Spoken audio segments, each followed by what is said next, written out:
안녕하세요. 당신 브랜드 연구소 조연심입니다. 브랜드 하지만 도대체 어쩌라는 건지 모르시겠죠? 퍼스널 브랜드에 대한 모든 고민, 당신 브랜드 연구소가 함께합니다.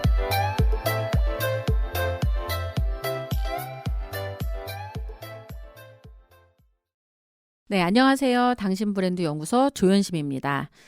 자, 오늘은 드디어 100번째 클립입니다. 그리고 원샷 마케팅의 마지막 6번째 질문, 당신의 약속은 무엇인가요? 에 해당하는 내용으로 준비를 해보았습니다.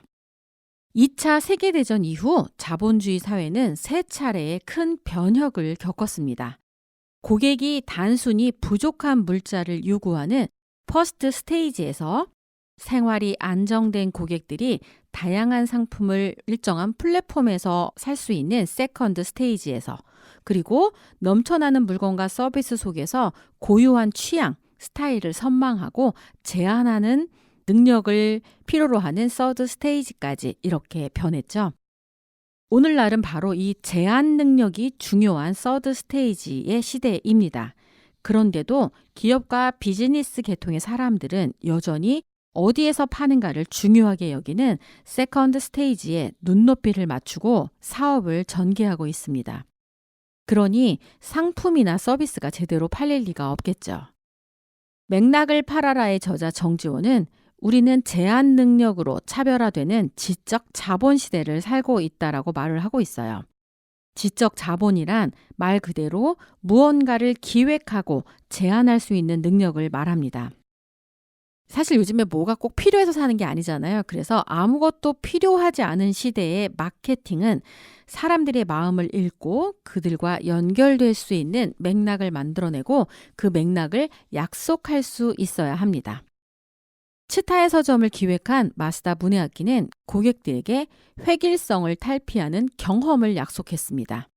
가령 그는 인터넷 플랫폼의 공세 속에서 오히려 실물 매장만이 줄 수 있는 매력에 주목한 거죠. 치타의 서점의 가장 큰 특징은 제품의 진열 방식에 있습니다. 기존의 서점들은 책의 카테고리에 따라 진열이 되지만 치타의 서점은 라이프 스타일을 바탕으로 책을 진열합니다. 만약 요리와 관련된 라이프 스타일을 제안하는 코너가 있다면 책의 카테고리와 상관없이 요리와 관련된 소설, 실용서적, 에세이, 시집 등을 모아놓는 식이죠. 심지어 요리를 하는데 필요한 식기와 식재료까지 함께 판매합니다. 이게 사람들이 말하는 치타야 서점과 일반 서점의 가장 큰 차이점이죠. 여행을 좋아하는 고객은 여행에 관련한 코너를 찾습니다. 그 코너 근처에는 여행사 정보지를 비롯한 여행에 필요한 각종 상품들이 진열되어 있어요. 특히 여행에 대해 지식과 경험이 높은 접객 담당자에 의한 컨시어지 서비스와 여행지에서 누릴 법한 리얼리티를 피부로 체험할 수 있는 코너는 여행을 가고 싶은 마음에 불을 지피는 시기죠. 서드 스테이지 시대의 고객들은 단순히 제품을, 부족한 물자를 원하는 게 아니기 때문에 그럴듯한 제안에 혹하는 것입니다. 그들은 이제 넘쳐나는 상품 속에서 자신만의 스타일을 원하고 자신만 누릴 수 있는 특별한 의미와 감성을 바랍니다. 치타의 서점은 바로 이런 고객의 심리를 꿰뚫고 서점이니까 평범하게 책과 음반, 영상 콘텐츠를 판다는 생각을 넘어 개인의 취향을 제한하는 방식으로 차별화를 이뤄냈습니다. 그가 판 것은 삶에 필요한 물건이 아니라 삶 자체, 즉 라이프 스타일을 제안한 거죠. 당신의 약속은 명문화되어 있는가? 명문화는 문장으로 만들어져 있는가를 물어보는 거예요. 사람들은 당신의 제품이 아니라 당신의 제품이, 당신의 서비스가 자신을 위해 무언가 해줄 수 있는 그 무언가를 구매하고 싶어 합니다. 따라서 당신은 자신이 제공할 상품 속에 어떤 혜택이 담겨 있고 그 상품이 고객을 위한 것인지 그거에 대해서 본질적인 고민을 해야 합니다. 그리고 고민을 끝냈다면 당신은 고객에게 당신의 약속을 명시적으로 보여줄 수 있어야 돼요. 마케팅을 시작하기 전에 아래의 세 문장을 먼저 결정하면 도움이 될 겁니다. 첫 번째, 나의 제품은 땡땡땡땡을 믿는 사람들을 위한 것이다. 두 번째, 나는 땡땡땡을 원하는 사람들에게 집중할 것이다. 내가 만드는 제품을 쓰면 땡땡땡에 도움이 될 것이다. 요 세 문장을 결정하면 좀 도움이 되겠죠. 저의 예로 바꿔드릴게요. 첫 번째, 나의 제품은 퍼스널 브랜드의 가치를 믿는 사람들을 위하는 것이다. 두 번째, 나는 퍼스널 브랜드를 만드는 것을 원하는 사람들에게 집중할 것이다. 세 번째, 내가 만드는 서비스를 사용하면 퍼스널 브랜드 구축에 도움이 될 것이다. 어때요? 훨씬 더 명료하죠? 자, 여기에 왜 약속을 바깥으로 이런 걸 하겠다고 공개해야 하는지에 대한 이유를 좀 설명할까 합니다. 약속을 공개해야 되는 이유, 뭘까요?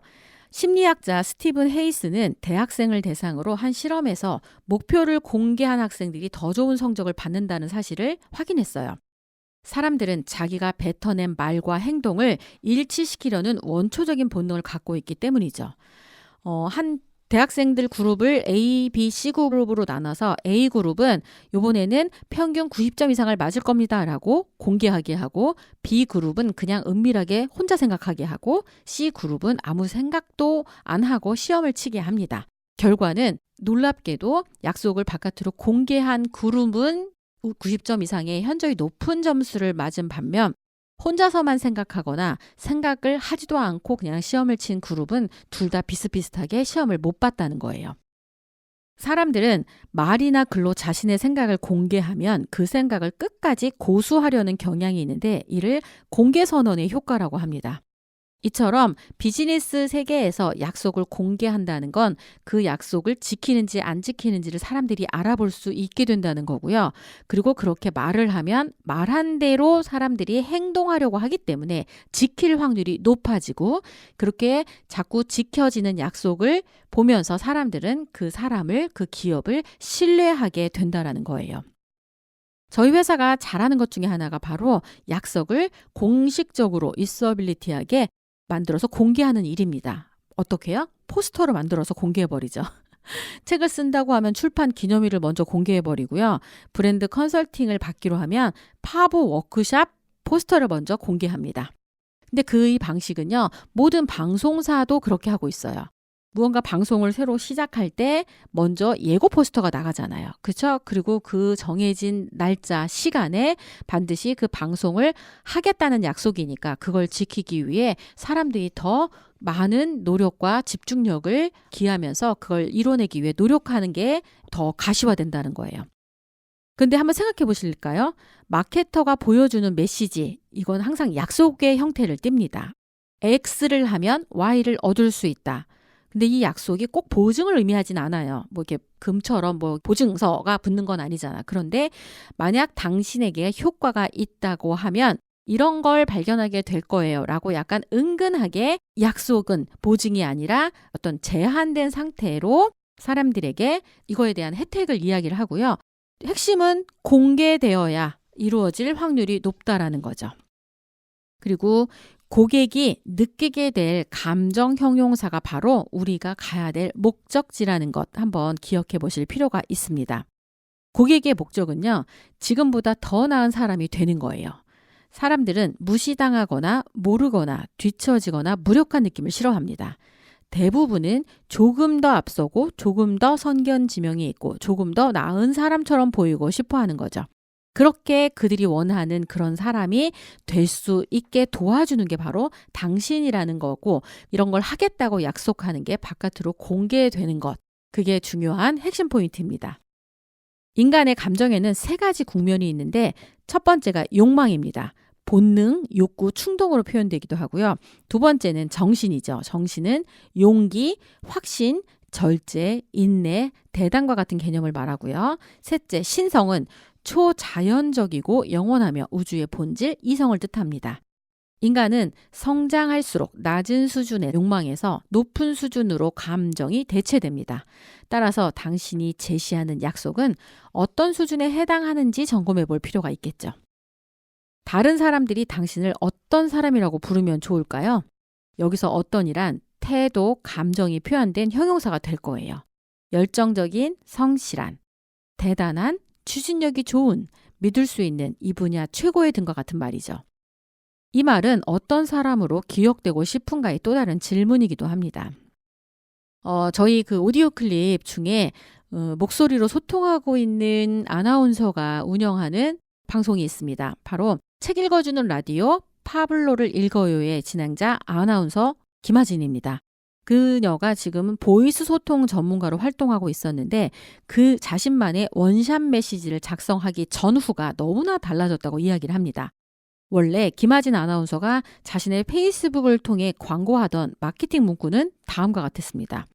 하반기 면접, 외고, 특목고 면접, 대인 면접, 취업 면접을 위해 면접 스피치를 문의하신 분, 책 출간 뒤 출간 기념회와 강연, 이어지는 방송을 위한 목소리 관리법, 호감 가는 목소리, 잘 전달하는 스피치 기술 등을 문의하시는 분, 목소리, 스피치에 대한 변화가 필요해서 문의하시는 분, 이런 분들에게 보이스 트레이닝과 스피치 컨설팅을 진행합니다.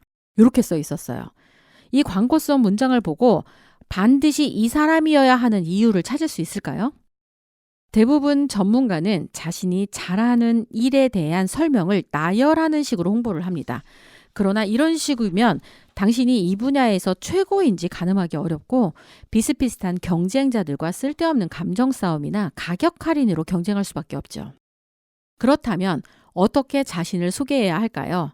여기서 파부, 한 문장 자기소개법은 당신을 만난 고객이 어떤 차별화된 경험을 누리게 될지를 명확하게 말해줄 수 있습니다.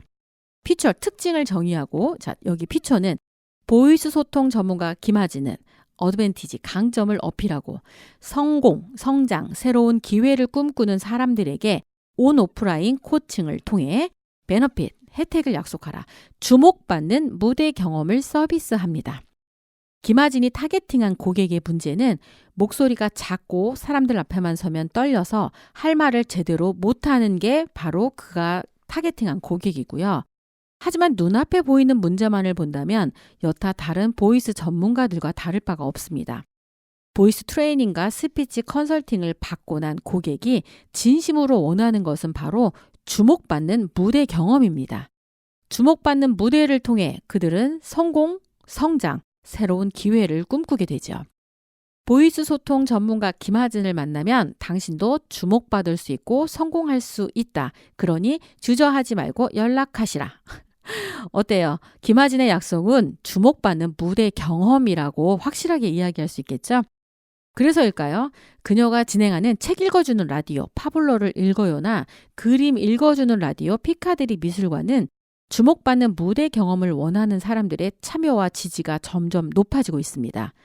그녀의 보이스 트레이닝을 통한 성공 경험이 있는 사람들이 이제 7년 전에 그런 서비스를 받았는데 그거에 감동해서 7년이 지나도 여전히 추천을 받으면서 사랑받는 전문가라는 걸 증명하기도 했습니다. 이제 사람들은 단지 물건이나 서비스가 아니라 실제 삶에서의 경험과 스토리를 사고 싶어 합니다. 이처럼 파부 자기소개 문장은 고객의 마음속 열망을 깨우는 그대로 강력한 마케팅 문구가 되기도 합니다.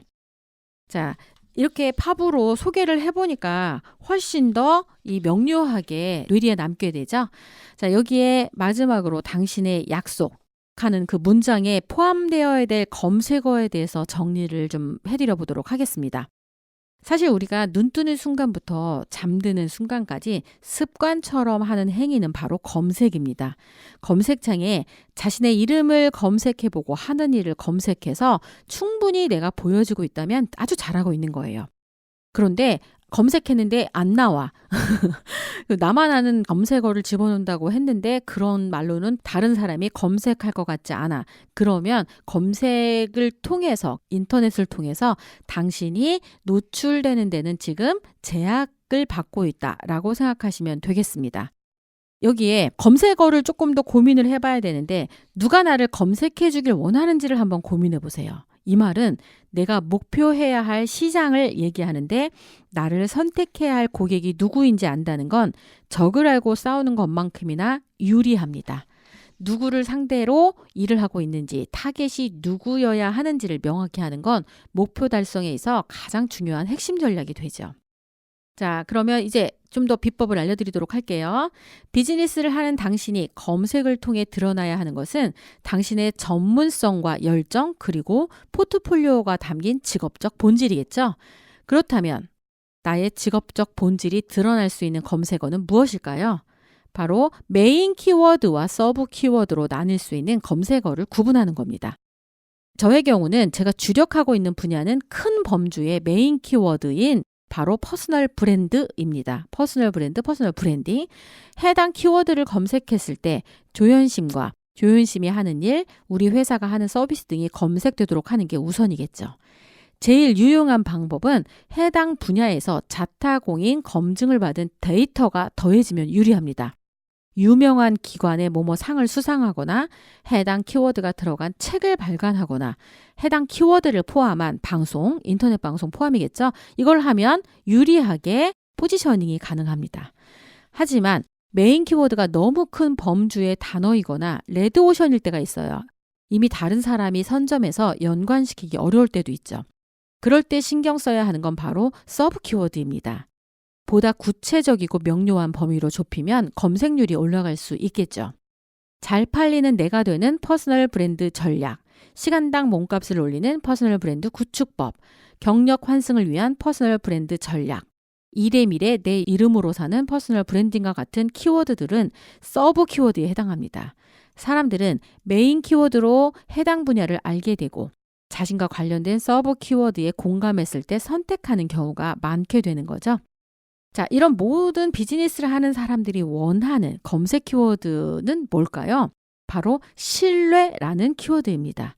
내가 해당 분야를 대표하는 전문가고 그 분야에서 믿을 수 있는 사람이라는 내용이 검색되길 바라겠죠. 그럴 때 이 신뢰할 수 있다라는 사람으로 보이는 건 책 몇 권 읽고 아는 지식을 나열한다라고 해서 쌓이는 건 아닌 것 같아요. 고객이 궁금해하고 어려워하는 것을 검색했을 때 당신이 그에 대한 답을 줄 수 있다는 것을 알려주면 되고 이미 그런 사례가 충분하다는 포트폴리오가 있으면 좋습니다. 거기다 해당 분야의 권위를 인정할 수 있는 수상 내역이나 저서, 방송 출연 등의 증거가 뒷받침된다면 금상첨화겠죠? 신뢰는 과정의 무게가 더해져야 완성되는 가장 느리고 무게감 있는 단어이기 때문입니다. 자, 지금까지의 질문이 주로 나의 입장에서 만들어진 거라면 앞으로는 질문을 바꿀 필요가 있습니다. 나를 처음 보는 사람 입장에서 하는 질문 리스트를 만들어 보세요. 질문이 바뀌면 내가 지지와 환호를 얻을 수 있어야 당신의 비즈니스가 가능해진다는 걸 알게 될 거고요. 그 답하는 과정을 통해 스스로 무엇을 어떻게 왜 하는지에 대해서 알게 되실 확률이 높아집니다. 오늘 여러분이 여러분에게 하고 싶은 질문은 무엇인가요? 나는 어떤 사람인지, 그리고 어떤 고객을 대상으로 어떤 문제를 해결해 주고 그걸 위해 내가 어떤 문제 해결법을 가진 가이드이고 나를 선택하면 당신의 삶은 이렇게 달라질 수 있다. 그러니 나를 선택하시라 라고 하는 이 맥락 있는 한 문장에 해당하는 어딘가에 어필할 수 있는 그 답을 할 수 있는 질문이라면 당신의 질문은 여전히 유효할 거라고 말씀드리고 싶습니다. 자, 이렇게 6가지 질문에 대해서 이야기를 하면서 원샷 마케팅을 완성시키는 한 문장 자기소개 파부에 대해서 소개를 해드렸고요. 이걸로 100개까지 클립을 완성했기 때문에 이제 좀 개편을 좀 해볼까 합니다. 그래서 개편 소식을 이어서 좀 알려드릴게요. 지금은 일주일에 월요일, 수요일 이렇게 2번 발행이 되잖아요. 이게 끝나고 나면 한 주 정도 쉬게 될 거고요. 그리고 2020년 1월 달부터는 일주일에 한 번 매주 월요일 당신 브랜드 연구소가 발행이 될 예정입니다. 그리고 앞으로는 퍼스널 브랜드와 관련된 사람을 소개하는 식으로 주로 내용이 들어갈 거고요. 그리고 간간히 지적 자본을 위한 의도적인 책 읽기와 관련돼서 퍼스널 브랜드를 구축하는 데 도움이 되는 책을 소개하는 방식으로 진행될 예정입니다. 그럼에도 불구하고 여러분이 질문을 통해 나 이거 하는데 이런 문제가 있다. 이거 너무 어려운데 어떻게 쓰면 좋겠냐라고 질문으로 뭔가를 요청을 하신다면 그것을 하나의 클립으로 답변해 주는 방식으로 이 방송을 하는 거는 여전히 유효합니다. 그러므로 저와 가장 핫하게 소통할 수 있는 채널로 당신 브랜드 연구소는 계속 만들어갈 예정이니까 잊지 마시고 당신 브랜드 연구소 사랑해 주실 것을 저는 기대하고 기대합니다. 오늘 당신 브랜드 연구소 여기까지입니다. 당신 브랜드 연구소는 퍼스널 브랜딩 그룹 MU, 생각 표현 연구소, 셀링 포인트 연구소, 브랜드 컨셉 디자인이 함께합니다.